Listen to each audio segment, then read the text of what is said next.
И снова здравствуйте, дорогие друзья. У нас рубрика хондоводов. Короче, приобрели мы новый автомобиль и решили обслужить его. В общем, с этой машинкой было у нас это Honda Accord по факту, а так она или Crosster, чи Cross, короче, типа такого что-то. Crosster якийсь, по-моему, я называю. Ну там я сниму вокруг. Короче, что с ней было? По ходовке, проблемы с ходовкой. Купили мы ее, она гудела, трещала, нельзя было ехать, дергалась, шаталась.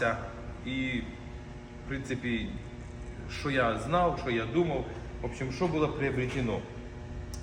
Сначала, с правой стороны тут сейчас снято, сейчас я покажу, подниму нахуй.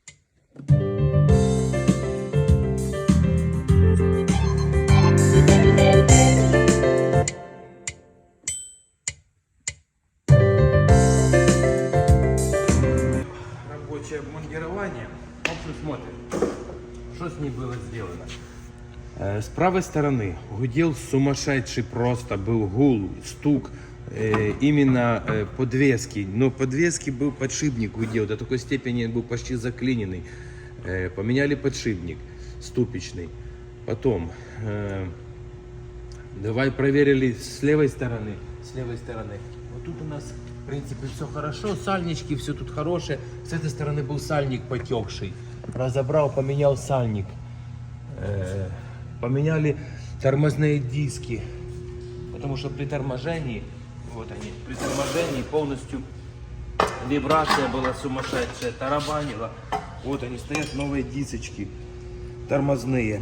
И тут же поменен был подшипник ступичный. Шаровая, хорошая, тугая. Дальше. Это мы все сделали. Поменяли масло. Видно, как новый фильтр. Поменял масло моторное. Потом, когда снимал я левую сторону на полуоси, чуть-чуть масла у нас с коробки побежало. Я купил на доливочку, там грамм 300, наверное, надо будет добавить. Это ихнее масло. Дальше, для того, чтобы дальше произвести, короче, собрал я. Все, собрал, все сделал. Не смотрите в таком состоянии сейчас, короче, собрали, давай ехать.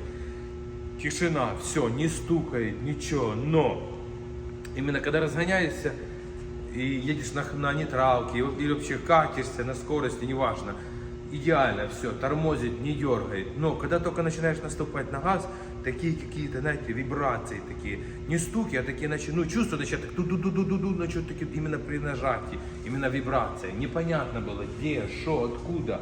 Как понять? Давай смотреть. Коробка нормально работает, подшипники, по идее, гудят. Ничего такого нету. Решил, начал смотреть на полуося.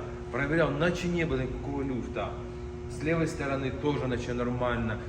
Подошел до с правой стороны. С правой стороны у нас состоит вот такая вот штука. Смотрите. Это я сейчас отложу. Вот такая вот у нас есть. С правой стороны у нас состоит из двух полуосей. Правая сторона. Вот так вот она сделана. И между ними вот так вот стоит подшипник. Вот он.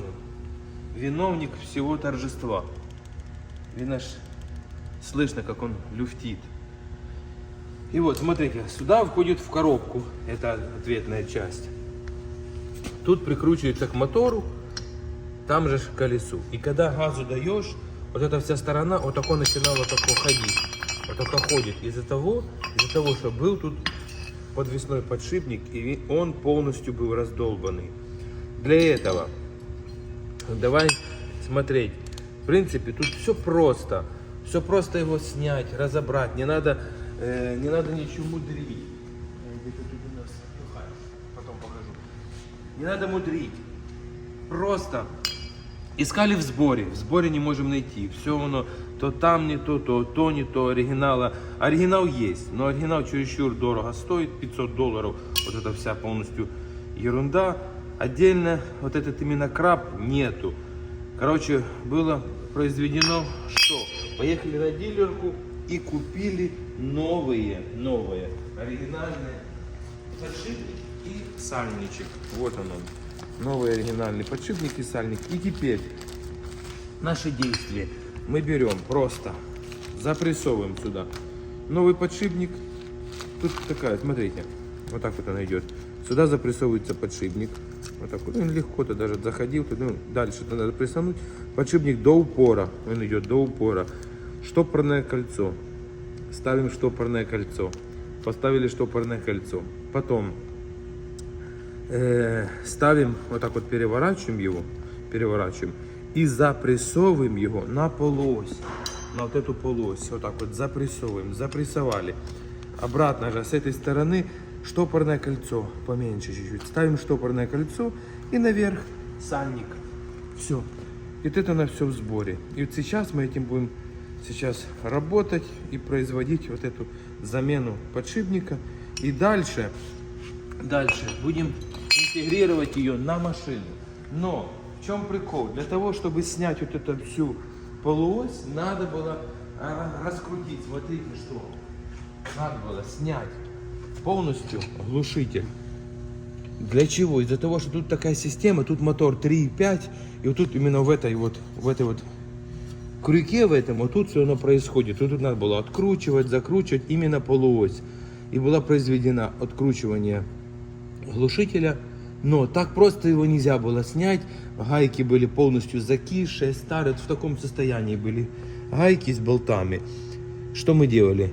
Нагревали, там такая есть, я не знаю, как она называется, но пружинка такая, ты ее сюда вставляешь, нажимаешь на кнопку, и до минуты, 1,5 минуты она нагревается.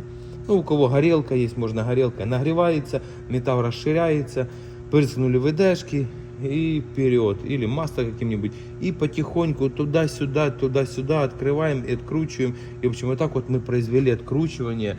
Ничего мы не сорвали, у нас вот они все болты на месте, прокладок тут нету никаких, все тут, и с этой стороны так же самое. Тут все чистенько, сальничек рабочий. Так, и еще тут еще стояла защита. Не знаю для чего, но я понимаю, для чего эта защита, но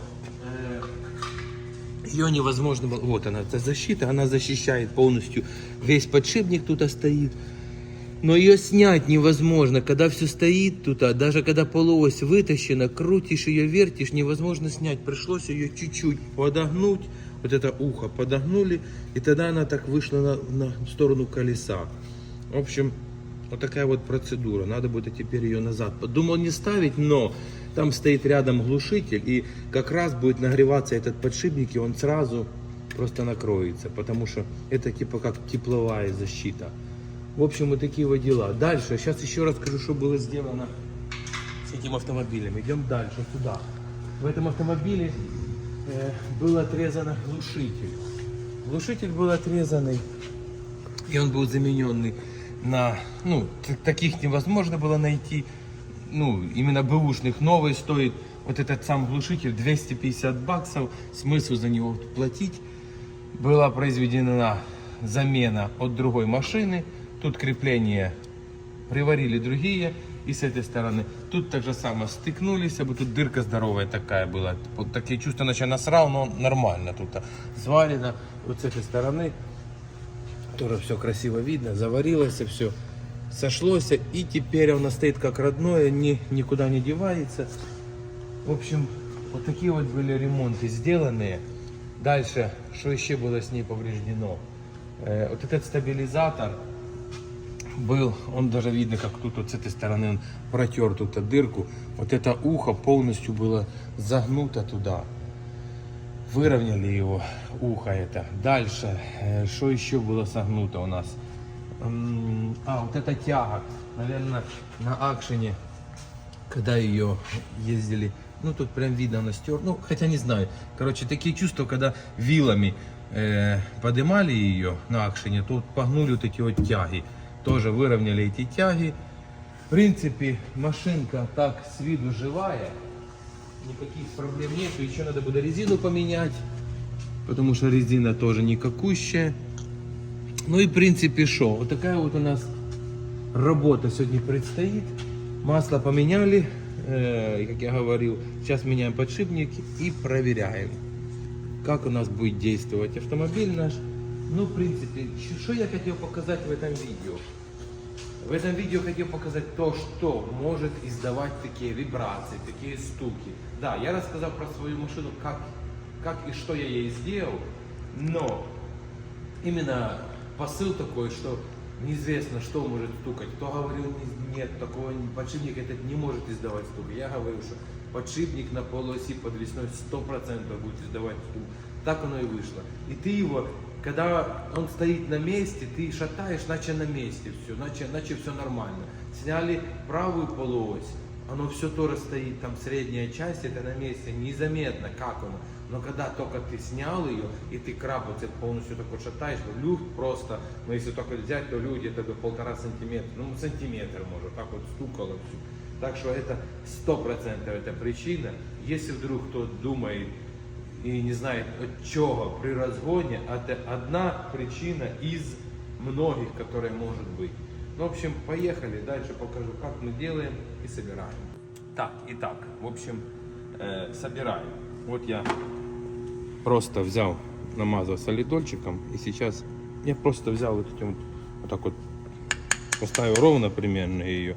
Я даже не запрессовывал, она от руки так. Так она должна, смотрите, вот такой вот. Все, дальше туго идет. Оно красивенько. Теперь нам вот эту часть надо допрессовать до упора. У нас есть такой вот съемничек.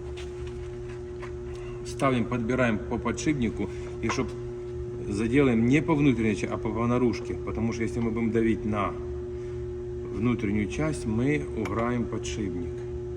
Это так, чтобы меньше нам гонять прессом. И теперь прессом наярим. И смотрим, насколько... Вот, смотрите, очень... Я даже рукой без палочки. Раз она идет, все красивенько. И запрессовывается хорошо. Вот, дальше уже надо палку брать. И запрессовываем до того момента, когда уже... Все, я уже чувствую, вроде бы я уперся. Сейчас чуть-чуть подопрем еще. Оп, все. Ну и ослабляем. Сейчас будем смотреть. Ослабляем. Раз. Есть ослаблено. Снимаем это. Снимаем это. Смотрим. Так, подшипничек у нас ровненько стал. Ровненько стал. Штопорное кольцо, я думаю, сейчас у нас станет. Оно уже. Да. И берем теперь штопорное кольцо. Смотрите. Штопорное кольцо стоит. Я чуть-чуть просто не разобрался. Я ее первый раз делал. Начинаешь делать, она выскакивает. Надо просто сюда положить ее. И тут внутри раз свел, и она на месте. Теперь вот эту штуку, крабцы алюминиевые, мы берем, переворачиваем в другую сторону. Но я перед этим намечал 2 полосочки. И тут 2 полосочки, чтобы мне потом не протупить. Вот все, у нас 2 полосочки у нас тут тоже. Какой стороной делать. И теперь мы ставим полуось вот так вот, вставляем, ну я перед этим смазал аккуратненько, вставили аккуратненько, можно чуть-чуть подстукать, так вот, все, она стоит, тут у нас в упоре, не нашел я такого, знаете, чтобы идеального трубки такой, чтобы пустотелой, ну так вот примерно, и чувствительно будем поджимать, смотреть, как оно идет. Сейчас ровненько ставим и поехали.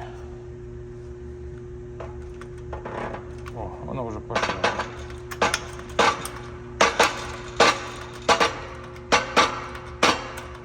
Так, чуть-чуть проверяем. Идет и еще чуть-чуть. Бы, конечно, было круто, если бы наставочка была хорошая. Вообще бы идеально было бы. Чтобы подобрать.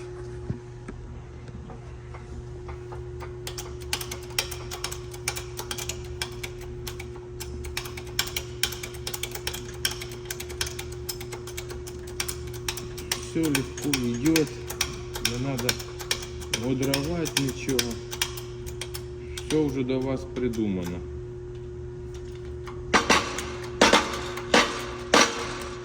Опа. Наверное, все. Сейчас я палочку накину. Усилий дам чуть-чуть. Все. Стоит на месте. Снимаем. Опа. Так. Все, краб на месте стоит. Теперь нам надо будет...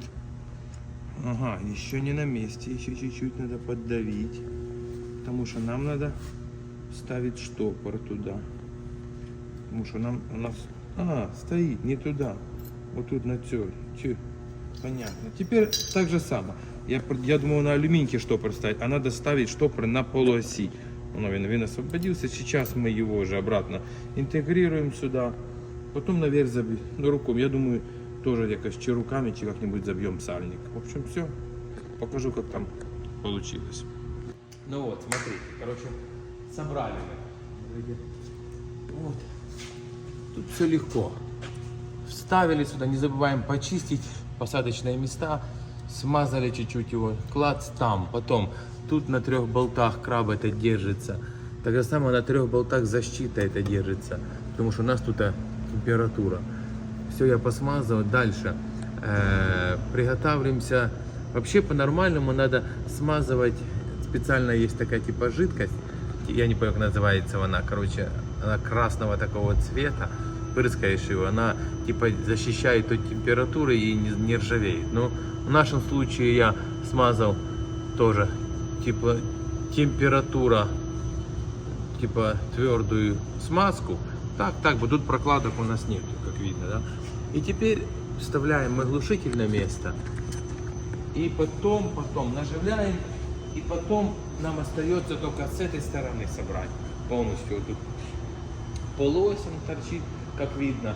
И тут мне не сильно нравится в Хонде, чтобы снять полуось, надо разбирать вот этот полностью узел, потому что оно вовнутрь залазит сюда, граната, и ты ее вытащить не можешь. Надо вот это все, лишняя работа, конечно. А так, в принципе, все тут доступно, все просто. В общем, вот так вот. Собираем, просто-напросто вставляем.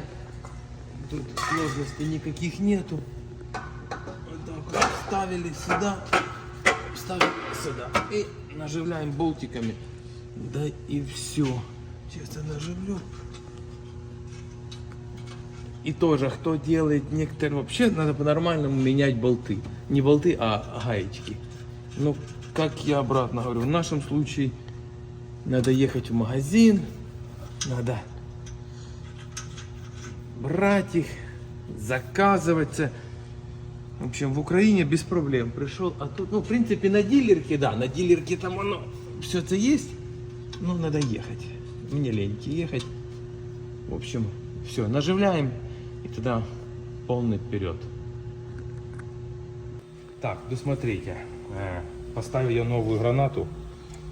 Надо будет, когда ты ставишь гранату, там стоит пружинка. Представьте, как, например, вот тут, хоть тут ее нету, но она вот тут стоит, она в каждом шарусе.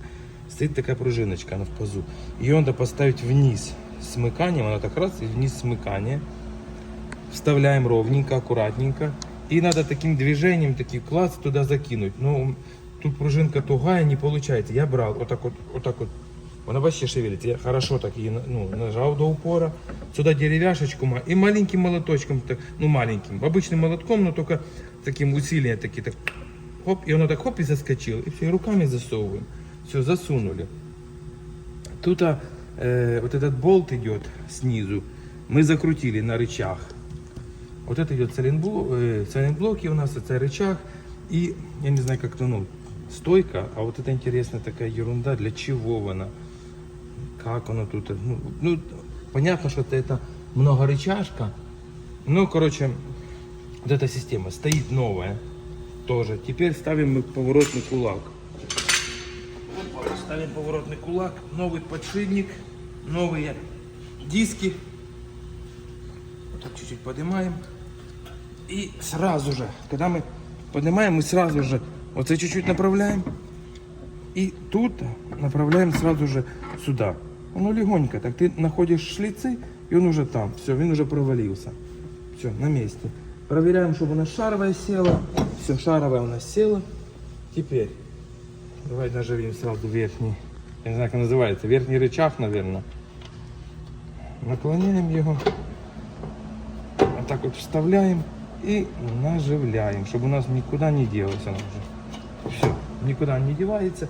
Сразу же наконечники тоже откручиваем. Поворачиваем, куда нам надо, поворотный кулак. Вставляем. Закручиваем, тоже наживляем болт, гайку. Да что ты? Руки балуются. Так. Наживляем, наживили. Дальше наживляем шаровую. Все, наживили. И теперь затягиваем болты эти и ставим штопора. Не забываем ставить штопора. На Хонде тут такая штука, вот такие вот стоят штопора. Находим, в нем дырочка есть, соответствующие гайки. Затянули, просунули, раздвинули эти штопора и все.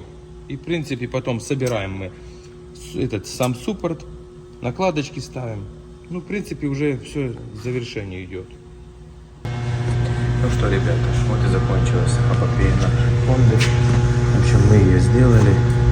Так и, как я и говорил, оказался подшипник. Так что все, сделали, собрали. Теперь полный вперед на